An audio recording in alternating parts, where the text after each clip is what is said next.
कि हमारा जीवन कितना आ, आ, रोशनी की तरफ, उजाले की तरफ जा रहा है। नहीं तो इस दुनिया में अगर आप देखेंगे लोग किस तरह से बिना किसी नॉलेज के सिर्फ मटेरियल लाइफ में प्रोग्रेस कर रहे हैं, है ना। और जब तक शास्त्र नहीं पढ़ते तब तक ज्ञान नहीं मिलता। और जैसे श्रीमद् भगवत गीता है जिसका हम अध्ययन कर रहे हैं संडे को, तो संडे को जब हम वो पढ़ते हैं, उसको स्टडी करते हैं, तो उससे क्या होता है कि हमें सिद्धांत पता चलते हैं कि क्या है जीवन में क्या करना है। और उस सिद्धांतों को इस जीवन में लोगों ने कैसे अप्लाई किया है, वो श्रीमद् भागवतम में बहुत सारी अलग अलग जो कहानियां हैं उनसे हम समझते हैं। देखो इस कहानी में हमने ये पढ़ा, जो द्रौपदी की कहानी है उसमें हमने देखा कि भगवान पे पूर्ण समर्पण कैसे किया जाता है।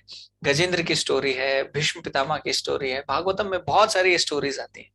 अगर आप देखेंगे भागवतम के शुरू में एक स्टोरी आती है, जब व्यास देव जी जिन्होंने भागवतम लिख दी पर वो उतने खुश नहीं थे, तो नारद जी जो उनके गुरु थे उनसे उन्होंने पूछा, और नारद जी ने जब उनको गाइड किया कि देखो आपने बहुत अलग अलग शास्त्रों में बहुत सारी चीजों को बहुत अच्छे से एक्सप्लेन किया है ना। जैसे महाभारत है, महाभारत में बहुत सारी चीजें आती हैं।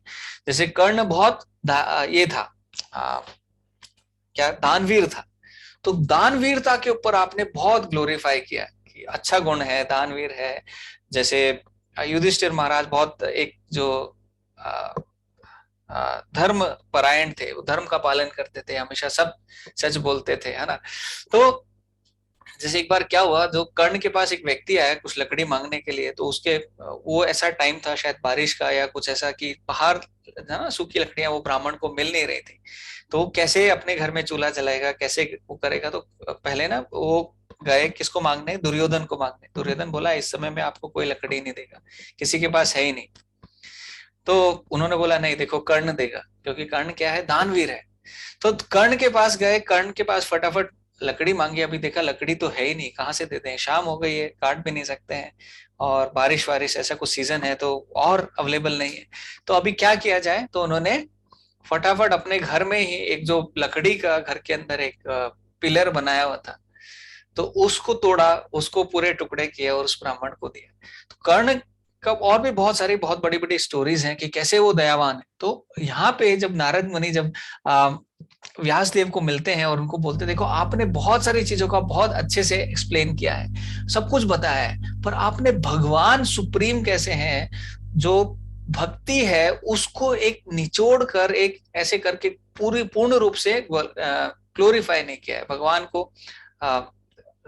भगवान के ऊपर ऐसा प्रकाश नहीं डाला, भक्ति के ऊपर ऐसा प्रकाश नहीं डाला। तब उन्होंने श्रीमद् भागवतम को फिर से एडिट किया और उसमें से कैतव धर्म को पूरा निकाल दिया, जो भी चीटिंग रिलीजन है, जो भी भक्ति के अलावा जो भी कुछ है, वो सारी चीजें निकाल दी। और वो भागवतम में जो सुखदेव गोस्वामी ने जो कहानियां बताई हैं, सुखदेव गोस्वामी जो सिर्फ एक कल्प की कहानी नहीं जानते, बहुत अलग अलग कल्पों की कहानियां जानते हैं, उसमें से भी उन्होंने बहुत चुनिंदा कहानियों का एक संग्रह हमें प्रदान किया है। और उसमें से एक कहानी आती है ये अजामिल वाली जो हम आजकल पढ़ रहे हैं। तो ये भी हमें ज्ञान दे रही है, ये भी हमें एक दर्शन करा रही है कि हमें समझना चाहिए कि हमारा जीवन को हम और अच्छे से कैसे जिए, भक्ति को कैसे करें। अजामिल के कहानी से हम क्या सीखते हैं, जैसे हमने पहले भी डिस्कस किया था कि एक व्यक्ति जो पूरे जीवन भर पाप करता है और वो बस एक बार भगवान का नाम ले लेता है, तो वो बड़े बड़े नरक जाने से बच जाता है ना। तो ये हमने देखा। और हमने क्या देखा कि भाई अजामिल में तो कोई क्वालिफिकेशन नहीं थी, है ना।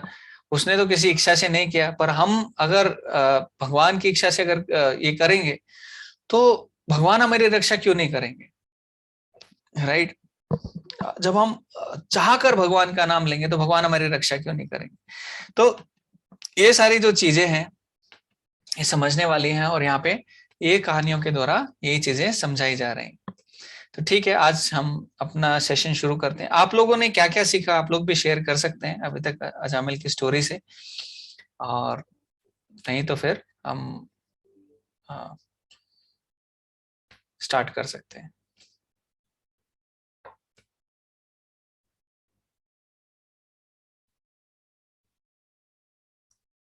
ठीक है। तो लास्ट क्लास में हमने देखा था कि लास्ट क्लास से पहले फिर ना पूरी कहानी हो गई थी, अजामिल वापस लौट गया था। तो परीक्षित महाराज ने क्वेश्चन किया। परीक्षित महाराज ने क्या क्वेश्चन किया था कि क्या हुआ जब जो जो यमदूत थे वो वापस अपने यमराज के पास पहुंचे। उन्होंने क्या शिकायत की, उन्होंने क्या बोला, उन्होंने क्या समझाया। तो ये हम लास्ट क्लास में देख रहे थे, है ना। एक पहला ही हमने श्लोक पढ़ा था और उसके ऊपर ही डिस्कशन किया था। तो इस सिचुएशन को समझाने के लिए मैं आपको ना एक एनालॉजी देता हूँ, जो मैंने अभी थोड़ी देर पहले ही मेरे मन में आ रही थी। तो मैं बोला क्यों ये जो यमदूत है वो क्यों गुस्सा है, क्योंकि उनकी आज तक चलती थी, उनका ऑर्डर आज तक किसी ने मना नहीं किया था। अभी मान लो जैसे पाकिस्तान में, पाकिस्तान की आर्मी है, बहुत स्ट्रांग आर्मी है, या फिर पाकिस्तान की जो पुलिस है वो वहां पर है, और वो किसी व्यक्ति को सजा देना चाहती है, वो सजा दे रही है, उसको आज तक किसी ने मना नहीं किया। वो पूरा गवर्नमेंट के अंडर काम कर रही है, पाकिस्तान का जो मिनिस्टर है उसके अंडर काम कर रही है। या हाइपोथेटिकल मैं एग्जांपल दे रहा हूँ कुछ, या जस्ट समझाने के लिए। और जो भी कुछ हो रहा है वो जो कर सकते हैं, वो उनके पास पूरा अधिकार है ना। और उन्होंने ऐसे व्यक्ति को पकड़ा है जिसको वो पूरी तरह से जानते हैं, समझते हैं कि ये पापी व्यक्ति है और इसको तो पक्का सजा मिलनी चाहिए। पर वहां पर जो अमेरिका के ना वहां की आर्मी आती है और उनको बोलती है कि देखो आप इसको नहीं मार सकते, ये इसको सजा नहीं दे सकते, ये व्यक्ति जो है वो इसने कोई पाप नहीं किया है, इसने कुछ नहीं किया है, और इसको आप छोड़ दो। और बाद में सारा डिस्कशन होता है, ये पाकिस्तान के पुलिस वाले भी कुछ नहीं बोल पाते, क्योंकि अमेरिकन है, बड़ा ये है, समझ नहीं पाते। और वापस अगर पाकिस्तान वाले अपने जो मंत्री है, अपना जो प्राइम मिनिस्टर है, उनके पास जाके क्वेश्चन करेंगे तो कैसे करेंगे? बहुत गुस्सा में होंगे कि देखो हमारा हमारा भी कोई अधिकार है कि नहीं, है ना। मेरी भी कहीं चलती है कि नहीं चलती, वो कौन है, कौन मना कर गया, आपके ऊपर भी कोई है क्या, है ना। तो ऐसे जैसे पाकिस्तान की आर्मी वाले या पुलिस वाले क्वेश्चन करेंगे कि सारे अधिकार हमारे पास है, सब कुछ है, फिर भी हमें ये कार्य नहीं करने दिया, और पहली बार हमारे साथ ऐसा हुआ है। ठीक है, तो आप लोग समझ रहे हैं ना। तो ऐसा भगवत गीता क्यों खोल दिया?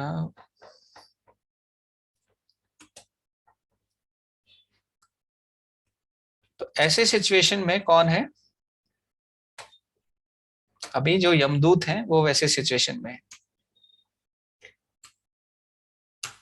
ठीक है,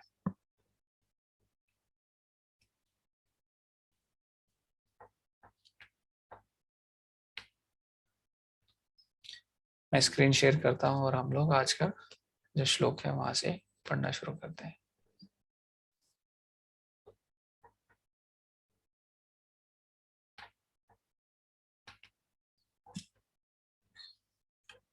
ये श्लोक हमारा हो गया था पहला वाला। तो पहले वाले श्लोक में परीक्षित महाराज ने यही सवाल पूछा कि देखो क्या हुआ जब उनका ऑर्डर नहीं माना गया।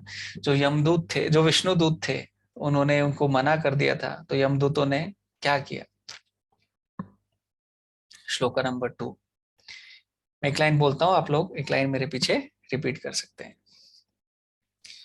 यमस्य देवस्य न दंड भंगा, यमस्य देवस्य न दंडभंगा। दंड भंगा किसको बोलते हैं? क्या हमारा जो ऑर्डर है वो भंग कर दिया गया।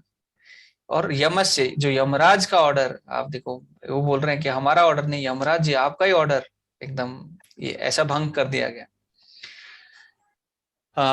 कृत कुतश्चनेश कुतश्चनेर्षे श्रुतपूर आसीत् कृतघ्नस्य पूर्व एतन्मुने वृष्यति लोक संशयम्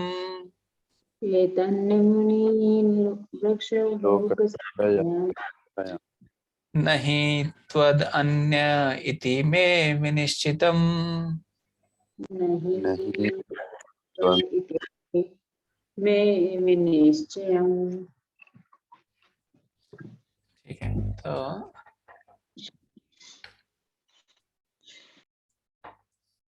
यहाँ पे बोल रहे हैं, हे महर्षि, इसके पूर्व यह कहीं भी सुनाई नहीं पड़ा था कि यमराज के आदेश का उल्लंघन हुआ हो। इसलिए मैं सोचता हूं कि लोगों को इस पर संदेह होगा जिसका उन्मूलन अन्य कोई नहीं, अपितु आप ही कर सकते हैं। क्योंकि ऐसी मेरी ऐसी दृढ़ धारणा है, इसलिए कृपा करके इन घटनाओं का वर्णन की व्याख्या करें। तो ये परीक्षित महाराज ने सवाल रखा है सुखदेव गोस्वामी का, आप ही सॉल्व करो ये कैसे हुआ, है ना, नहीं तो लोग शंका करेंगे, यमराज के दूत तो ऐसे ही चले जाते। श्री शुक उवाच भगवत पुरुषैराजन् याम्या प्रतिहतोत्तमा याम्या प्रतिहत्योत्तमा पतिं विज्ञापयमाशुर् पतिं विज्ञापयमाशुर्यम् यमं संयमामि पतिं। यमं संयमानि पतिम्।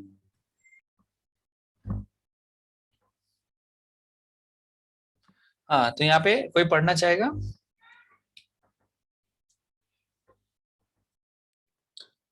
प्रभु जी मैं पढ़ता हूँ।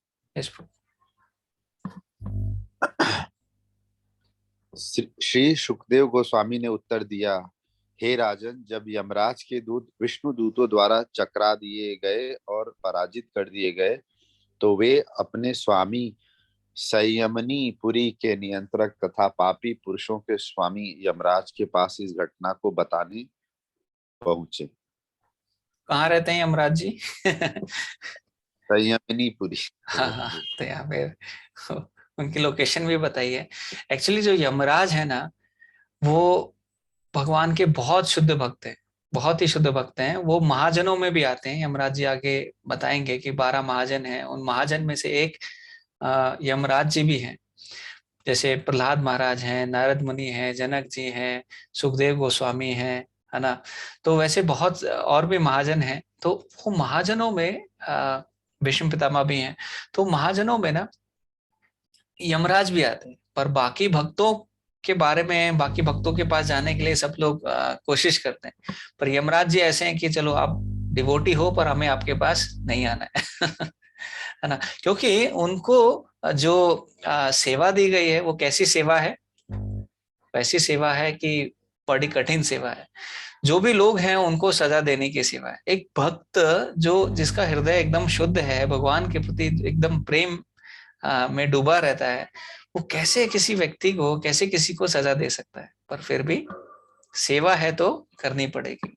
सेवा में बहुत कुछ करना पड़ता है, इसलिए हमें सीखना चाहिए यमराज जी से। सेवा में कभी कभी कोई कठिन डिसीजन भी लेने पड़ते हैं, कठिन स्टैंड भी लेने पड़ते हैं, है ना।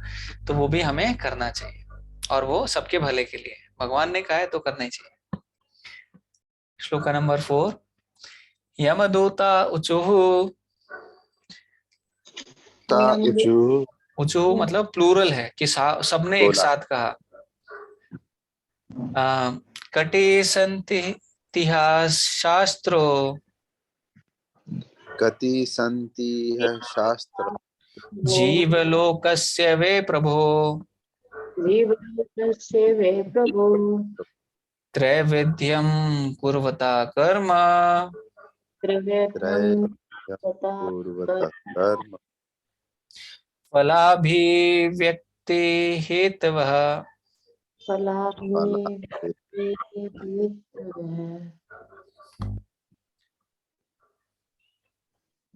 तो इन्होंने यमदूतों ने क्या कहा अब यहाँ पे बता रहे। शर्मिला माता जी आप पढ़ेंगे क्या? हाँ, यस यस। हरे कृष्ण। यमदूतों ने कहा, हे प्रभु, इस भौतिक जगत में कितने नियंत्रण या शासक हैं। प्रकृति के तीनों गुणों सतो रजो तथा तमो गुणों के अधीन संपन्न कर्मों के विदित फलों को प्रकट करने के लिए कितने कारण उत्तरदायी हैं। अभी अब ये पूछ रहे, देखो, अरे कौन है आपके अलावा, और भी कोई है? आप लोग रिलेट कर पाएंगे अगर जैसे मैंने वो पाकिस्तान वाली आर्मी वाला एग्जांपल बताया ना, तो वैसे ये आके पूछ रहे हैं कि कितने लोग हैं आपके अलावा, आप ही हो या और भी कोई है ना। 3 गुणों के अधीन जितने भी है वो सब हम लोग कंट्रोल करते हैं और उनको फल प्रदान करते हैं, है ना। तो उसको कितने लोग फल देते हैं, कौन कौन है। तो यहाँ पे श्री विश्वनाथ चक्रवर्ती ठाकुर कहते हैं कि वे यमदूत इतने निराश थे कि उन्होंने प्राय क्रुद्ध होकर अपने स्वामी से पूछा कि क्या उनके अतिरिक्त भी कोई स्वामी है। यही नहीं, चूंकि यमदूत पराजित किए जा चुके थे और उनका स्वामी उनकी रक्षा नहीं कर सकता था, अतः वह ये कहना चाह रहे थे कि उन्हें ऐसे स्वामी की सेवा करने की आवश्यकता नहीं है। यदि कोई सेवक बिना पराजित हुए अपने स्वामी के आदेशों का पूरा नहीं कर सकता तो ऐसे शक्तिहीन स्वामी की सेवा करने से क्या लाभ।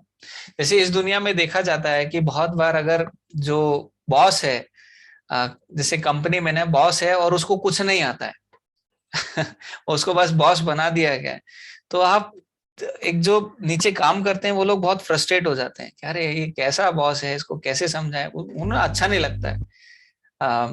वैसे ही अगर कोई मिलिट्री में है या कोई ऐसा है, कोई ना अभी जो नेता है जो रक्षा करने वाला, उसका एक उत्तरदायित्व है कि मेरे अंडर जितने लोग हैं उनकी मैं रक्षा करूं, उनका पालन पोषण करूं, उनको संरक्षण दूं और उनका विनाश होने से उनके ऊपर कोई खतरा आता है तो उनसे मैं उनको बचाऊं।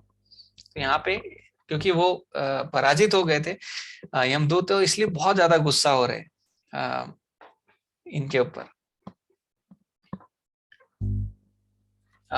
यमराज के ऊपर।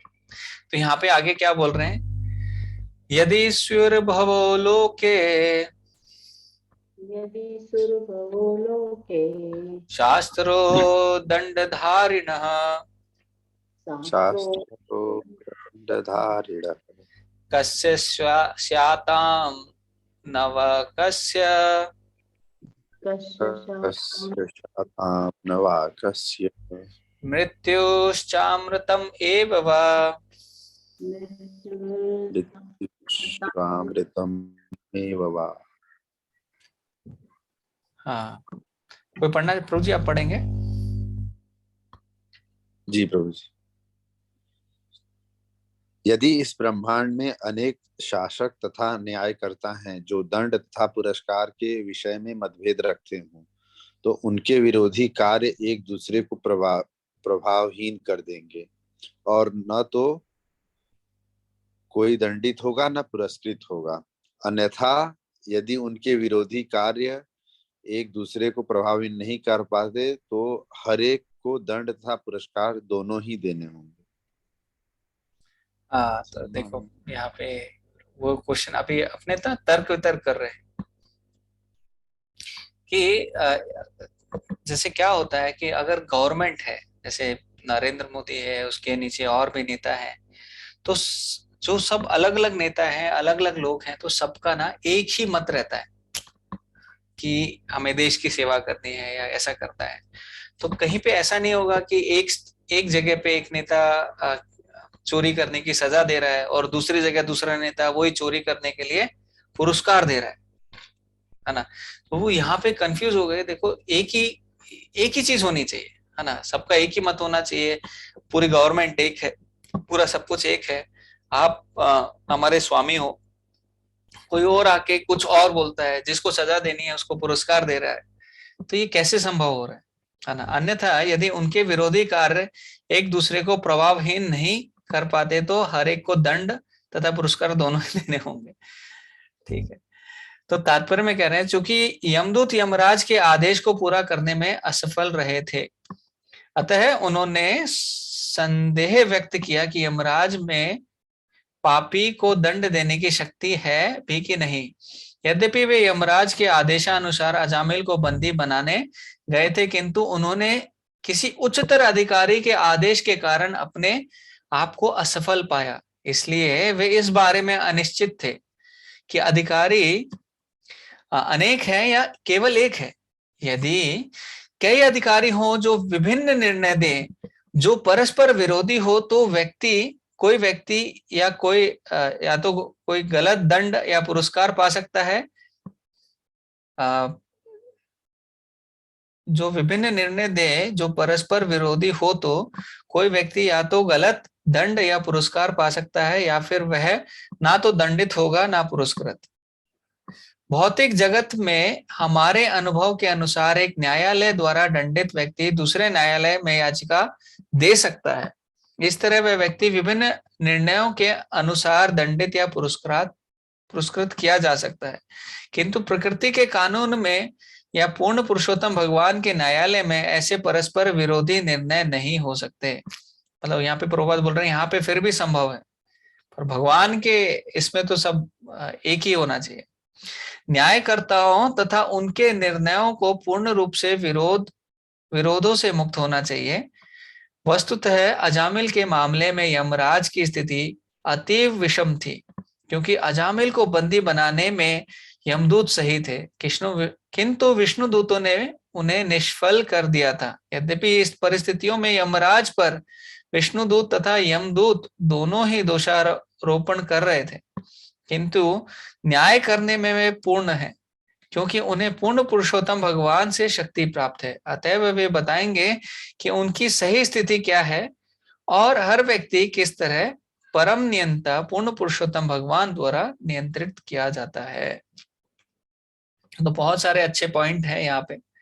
तो इस दुनिया में भले ही कोई एक जज आपको सजा दे दे, दूसरा जज दूसरे कोर्ट में आपने गए वहां आपको माफ भी कर दे, है ना, या कम सजा दे दे या कुछ और उसका निर्णय हो, पर यहाँ पे बोल रहे हैं भगवान के प्रकृति के कानून में तो ऐसा नहीं होता। वहां तो एक ही रोल होना चाहिए। और यही जो चीज है वो विष्णु जो यमदूत है उनको बहुत ज्यादा खटक रही है कि अभी ऐसे कैसे संभव हो गया कि हमें तो सारे ऑर्डर पता है, हमें सब कुछ सारे रूल्स पता है, पर हमारे रूल्स को फिर भी क्यों नहीं माना गया। किसी का कोई क्वेश्चन है तो आप लोग बीच में भी पूछ सकते हैं। किंतु शास्त्र बहुत्वेष्यात्, किंतु शास्त्र बहुत्वेष्यात् बहुनाम इह कर्मिणाम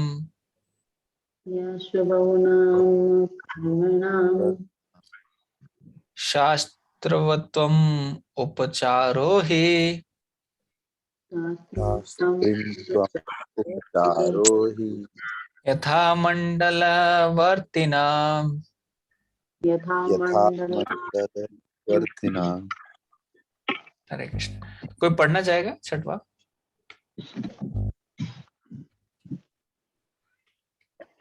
शर्मिला माता जी आप पढ़ना चाहेंगे? हाँ मैं पढ़ती हूँ।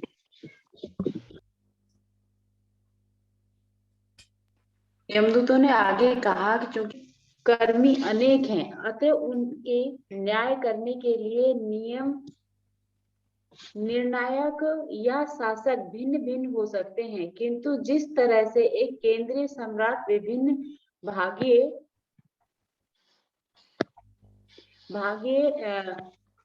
शासकों को नियंत्रण करता है, उसी तरह से सारे निर्णायकों के मार्गदर्शक हेतु एक परम नियंता होना चाहिए। हाँ, वही सिमिलर पॉइंट ही है रेस कर रहे हैं। तात्पर्य में प्रभुपाद बता रहे हैं सरकारी व्यवस्था में विभिन्न लोगों को न्याय दिलाने के लिए विभागीय अधिकारी हो सकते हैं, किंतु कानून तो एक ही होना चाहिए। उस केंद्रीय नियम को चाहिए कि वे हर एक को नियंत्रण करे। मतलब टॉप में जो होना चाहिए, जो सबसे बड़ा रोल, जो शासक है, जो सबसे बड़ा रूल है, वो कॉमन ही होना चाहिए, है ना, कि जो गलत काम करता है उसको सजा मिलनी ही चाहिए, ये कॉमन एक रूल है। और जो अच्छा काम करेगा उसको प्राइज मिलना चाहिए। ऐसा अलग अलग जगह अलग अलग नहीं होना चाहिए। यमदूत इसकी कल्पना नहीं कर सकते कि दो निर्णायक एक ही मामले में दो भिन्न भिन्न निर्णय दे सकते होंगे, इसलिए वे जानना चाहते थे कि केंद्रीय निर्णायक कौन है। यमदूतों को विश्वास था कि अजामिल सबसे बड़ा पापी व्यक्ति है और यमराज उसे दंड देना चाहते थे। विष्णुदूतों ने उन्हें क्षमा कर दिया। यही उलझन थी कि यमदूत यमराज को स्पष्ट करा लेना चाहते थे। अभी भैया इस बार आप डाउट क्लियर कर दो, क्योंकि हमें बहुत बड़ा डाउट आ गया है। हमें ये यमदूत कह रहे हैं हमें इतना बड़ा डाउट आ गया कि हमें आपके ऊपर भी डाउट आ गया। कि आप भी कुछ कर सकते हो कि नहीं कर सकते हो। तो अभी एक बार बता दो, अगली बार से हम लोग ध्यान रखेंगे। क्लियर करो। अतस्त्वम एक भूतानाम तस्त्वमेको भूत शेषवर्णाम अधेश्वरः शेषवर्णाम अधि शेषवर्णाम अधि शास्ता दंड धरो नृणाम शास्ता शास्त्रा दंडधर्मणाम् शुभाशुभ विवेचनः शुभाशुभ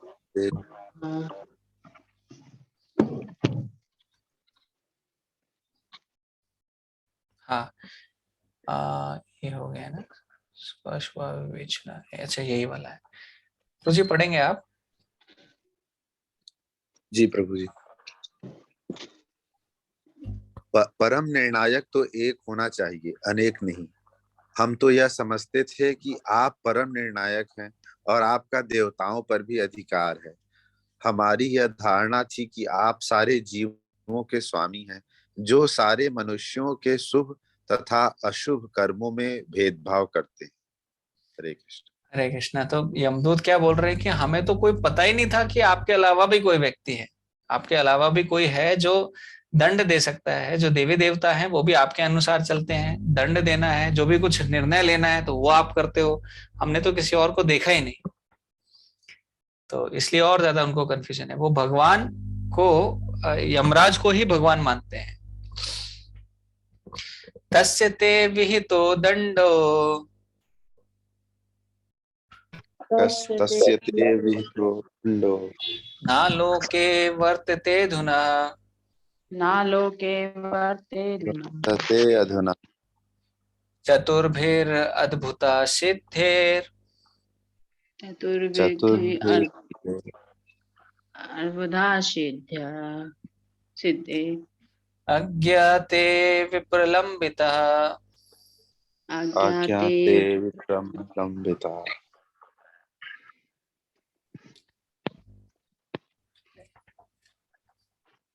हाँ, किंतु अब हम देखते हैं कि अपने आपके अधिकार के अंतर्गत निर्णय किया हुआ दंड प्रभावी नहीं है, क्योंकि 4 अद्भुत सिद्ध पुरुष द्वारा आपके आदेश का उल्लंघन किया जा चुका है।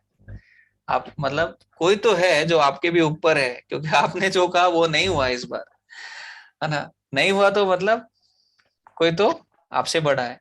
तात्पर्य है, प्रभुपाद कहते हैं यहाँ पे, यमदूतों की धारणा थी कि यमराज ही न्याय करने वाले एकमात्र अधिकारी हैं।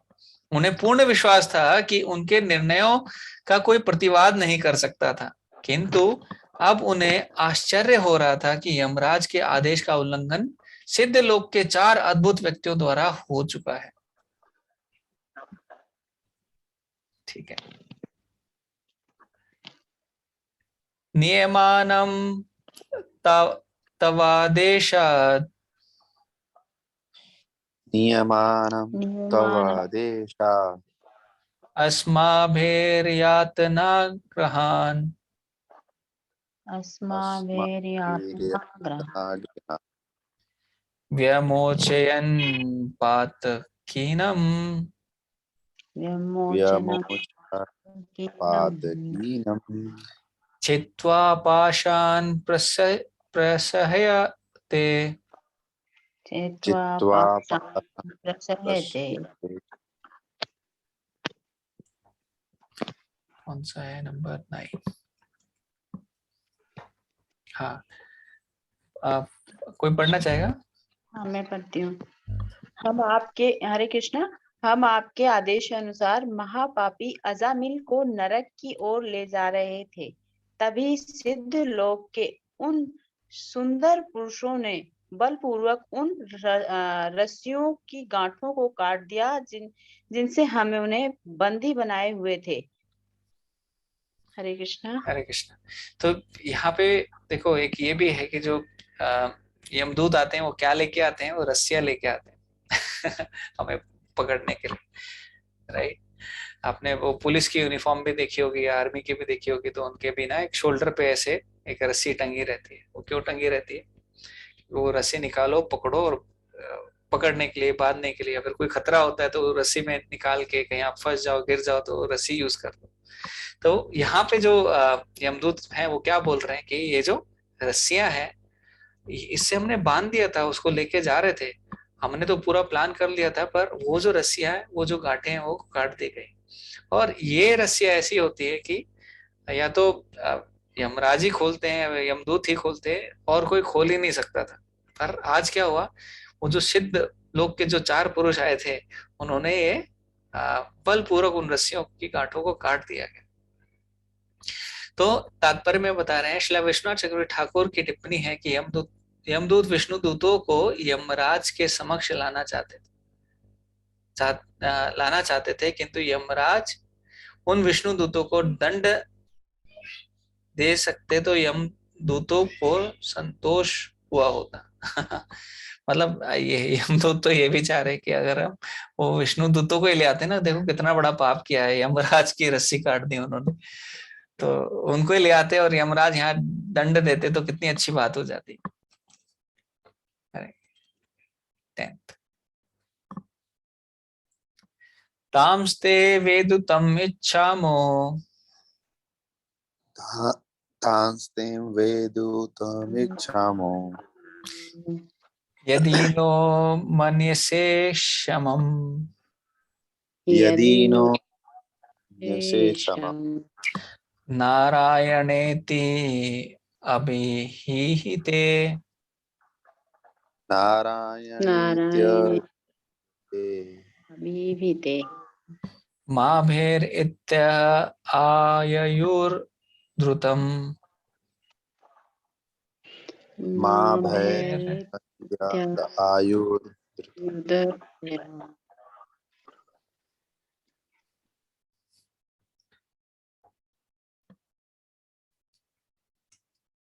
ठीक है प्रभु जी, पढ़ेंगे आप? जी प्रभु। हाँ, यहाँ से शुरू होता है।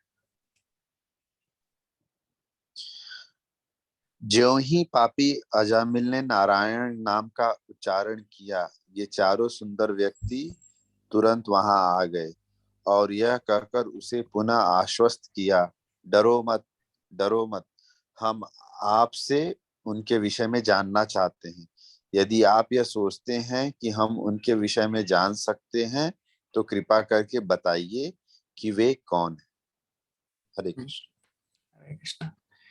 तो यहाँ पे वो पूरा अभी वर्णन कर रहे हैं कि देखो वो कैसे आ गए थे।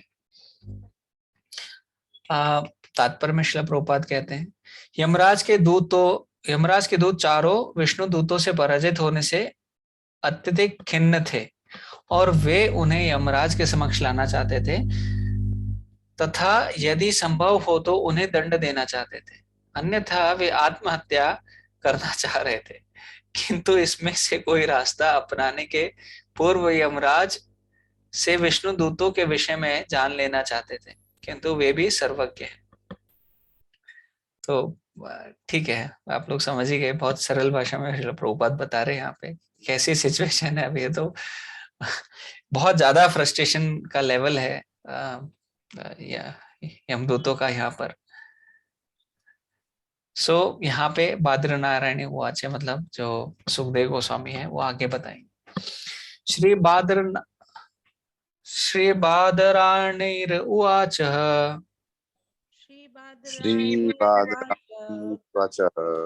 इति देवास आपृष्टः इति देवस आपृष्टः प्रजा संयमनो यमः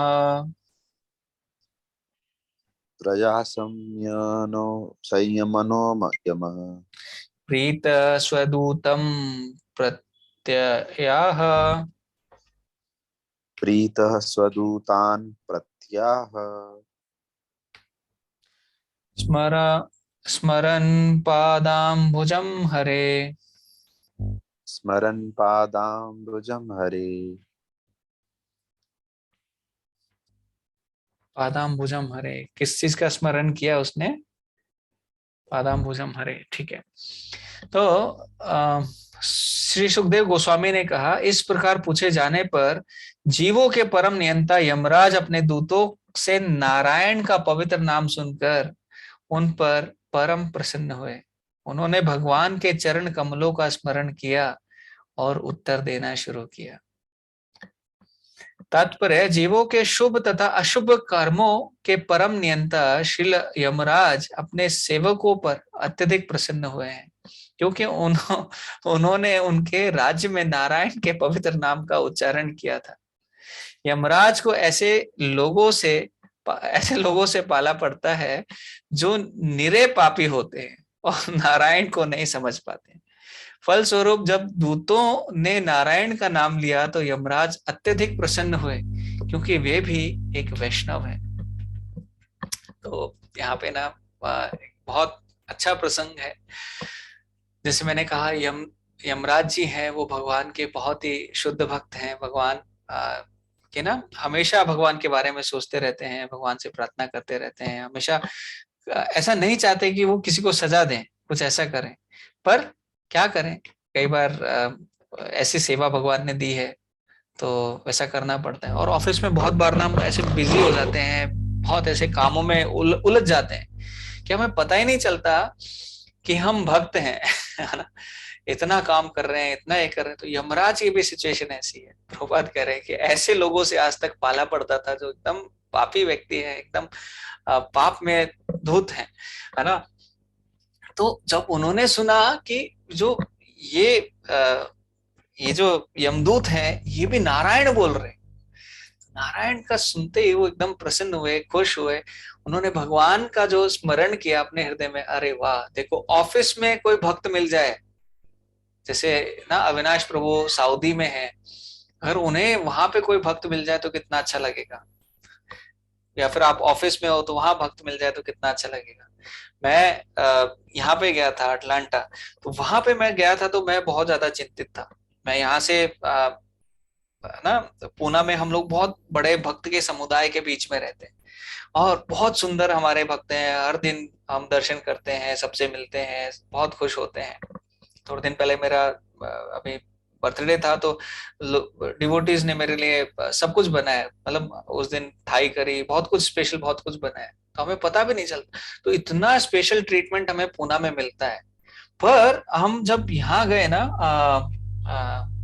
मैं अटलांटा गया तो वहां पे मैं बड़ा डर था कि भाई भक्त तो मिलना बड़ा असंभव है, ऊपर से वहां पे क्या लोग मिलेंगे, वेजिटेरियन भी मिलेगा नहीं मिलेगा, तो बहुत ज्यादा ऐसे डाउट थे। पर वहां जब पहुंचे और भक्तों को देखा तो एकदम खुश हो गया, क्या भक्त मिले। और मेरे लिए 2 टाइम मंदिर से खाना आता था और सैटरडे संडे तो एकदम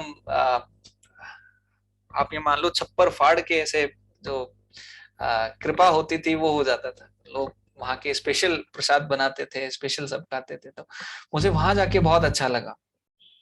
राइट। वैसे यमदूत ऑफिस में, ये जो यमराज जी हैं ऑफिस में बहुत बिजी हैं, उन्होंने सुना अरे इन्होंने नारायण का, पहले तो देखा ये जो यमदूत है ना ये कितने पापी हैं। मतलब ये ड्यूटी, ये जॉब हम किसको देते हैं, जो एकदम कोई इंटेलिजेंट व्यक्ति को जो पापियों को पकड़ के लाने की ना एक जॉब नहीं दी जाएगी।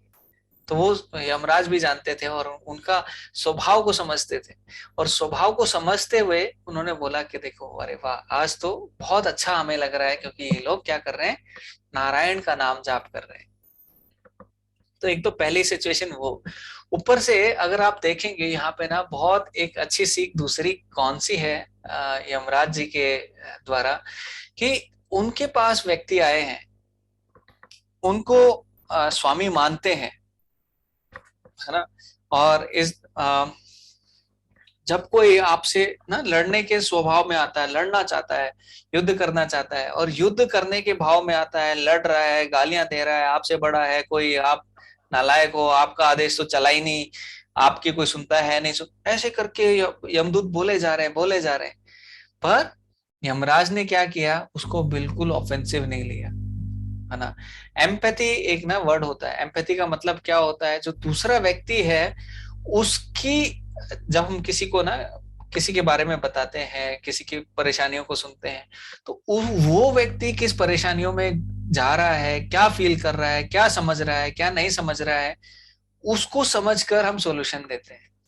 तो यहाँ पे यमराज जी हैं, ये अपने यमदूतों को समझ रहे हैं कि देखो ये कौन है, मैं वो जानते हैं, इन्होंने भगवान का नाम लिया।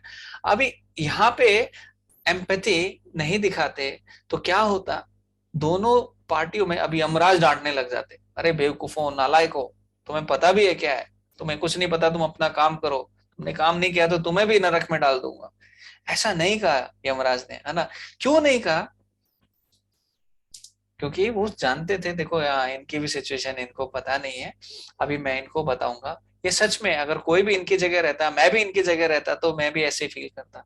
तो जब भी हमारे पास कोई व्यक्ति आता है जो कृष्ण भावनामृत नहीं रहता, बहुत गुस्से में रहता है, उत्तेजित रहता है, या फिर कुछ गुस्सा उसको आ रहा होता है, अलग अलग सिचुएशन में इस दुनिया में ना व्यक्ति रहते हैं, तो उस सिचुएशन में जब वो व्यक्ति रहता है और हमारे पास एक आशा लेके आता है, देखो ये इस्कॉन से है, ये माला करता है, भक्ति करता है, भगवान का नाम लेता है, तो ये हमें जरूर कुछ ना कुछ अच्छा बताएगा। तो हमें पहले उस व्यक्ति की सिचुएशन को समझना चाहिए कि वो व्यक्ति हमसे क्या आशा करता है, और वो किस सिचुएशन में, किस परेशानी में है। हम उसमें होते तो हम क्या करते, हमसे क्या आशा करता है और हमें क्या प्रदान करना चाहिए। हमें हर एक सॉल्यूशन में हमें भगवान कृष्ण के शरणागत प्रदान करनी चाहिए, क्योंकि वही अल्टीमेट सॉल्यूशन है। भगवान कृष्ण के पास लेके गए, कृष्ण से कनेक्ट करा दिया, एक उनको माला करने के लिए बोल दिया, भगवान का नाम जाप करने के लिए बोल दिया, तो सबसे अच्छा सॉल्यूशन है। उससे अच्छा सॉल्यूशन कुछ है ही नहीं। पर हर व्यक्ति उसको सुनने के लिए हर सिचुएशन में तैयार नहीं रहता, है ना। और हमारी जो कोशिश रहती है वो ये रहती है, ठीक है अब अभी नहीं सुनेगा तो उसको थोड़ा फेवरेबल बनाओ, थोड़ा उसको एक अच्छे सॉल्यूशन पे लेके आओ, और जब वो सुनने की सिचुएशन में रहेगा तब उनको और आगे गाइड करेंगे, है ना। किसी के घर में किसी का देहांत हो गया और आप जाके बता रहे हो, देखो वो आत्मा नहीं थी, वो तो वो शरीर नहीं था, वो आत्मा थी, आत्मा का तो देखो ऐसे चेंज होते रहते हैं, पुराने कपड़े आत्मा बदल के नए कपड़े पहन लेती है ना। जैसे हम पुराने कपड़े छोड़ के नए कपड़े पहन लेते हैं, वैसे आत्मा पुराना शरीर छोड़ के नए शरीर में चली जाती है। हम ऐसे जाके बोलेंगे, वो व्यक्ति बोलेगा, देखो एक तो मेरा घर का व्यक्ति, मेरा प्यारा कोई चला गया, और ये अभी मुझे और ना ज्ञान दे रहे हैं, बहुत भक्ति बता रहे हैं, तो वो अप्रिशिएट नहीं करते। तो हमें समझना भी है कि किस सिचुएशन में हमें उस सिचुएशन में हम, हो सकता है हम उनको बहुत डिटेल में ना बता पाए, क्योंकि हर एक व्यक्ति का एक लेवल रहता है समझने का और एक्सेप्ट करने का। अगर वो एक्सेप्ट नहीं कर सकता तो हम ज्यादा उसको नहीं देते। तो एक दिन बहुत ज्यादा आप रबड़ी खिला देंगे तो उल्टी हो जाएगा। अगर कोई छोटा बच्चा है तो वो डाइजेस्ट नहीं कर सकते, बड़ा व्यक्ति है, हट्टा कट्टा है, स्ट्रांग है, तो वो डाइजेस्ट कर जाएगा, और कोई बूढ़ा व्यक्ति है तो वो भी डाइजेस्ट नहीं कर पाएगा। तो हमें पता होना चाहिए कि ये कितना फिलॉसफी डाइजेस्ट कर सकते हैं। तो यहाँ पे जो सुखदेव गोस्वामी बता रहे हैं कि देखो यमराज एक तो काफी प्रसन्न हुए, दो कारण से वो प्रसन्न हुए। किन दो कारण से? एक तो उन्होंने सुना कि देखो यमदूत भी भगवान नारायण का नाम ले रहे हैं, भले ही वो कहानी बता रहे हैं, भले ही कुछ भी बता रहे हैं, भगवान नारायण का नाम ले रहे हैं। और दूसरी प्रसन्नता उनको क्या हुई, दूसरा उन्होंने क्या किया कि भगवान के चरणों का ध्यान किया, और भगवान के चरणों का ध्यान करके उन्होंने उत्तर देना शुरू किया। ठीक है, इसका तात्पर्य पढ़ते हैं और हम यहाँ पे आज स्टॉप करेंगे। जीवों के शुभ तथा अशुभ कर्मों के परम नियंता श्री यमराज अपने सेवकों पर अत्यधिक प्रसन्न हुए, क्योंकि उन्होंने राज्य में नारायण का पवित्र नाम का उच्चारण किया था। यमराज को ऐसे लोग, अच्छा ये तो हमें पढ़ चुका है, यमराज खुद एक वैष्णव है। आप लोग को किसी का कुछ क्वेश्चन है आज के डिस्कशन पे? हम लोग 9:30 हो गया, हम लोग यहाँ स्टॉप कर सकते हैं और अगली बार देखेंगे कि जो यमराज जी हैं वो क्या आंसर दे रहे हैं। अगर मैं आपको एक लाइन पढ़ाऊं तो आप लोग भी अचंभित रह जाओगे, क्योंकि जो आदमी इंटेलिजेंट होता है, समझदार होता है, वो छोटे मोटे चीजों से घबराता नहीं। यमराज बोल रहे हैं, मेरे प्रिय सेवकों, तुमने मुझे सर्वोच्च स्वीकार किया है, किंतु वास्तव में मैं नहीं हूं। ठीक है, तो ये अगली बार आने वाला है, थोड़ा सा हम बता रहे। तो सर्वोच्च स्वीकार किया वो भी मैं नहीं हूं, और दूसरा क्या, प्रिय सेवकों, तो उनको भी प्रिय बोल रहे हैं। ठीक है, तो हम यहाँ पे स्टॉप करेंगे आज का डिस्कशन। आपका कुछ क्वेश्चन है तो हम लोग ले सकते हैं, नहीं तो लोग रुक सकते हैं।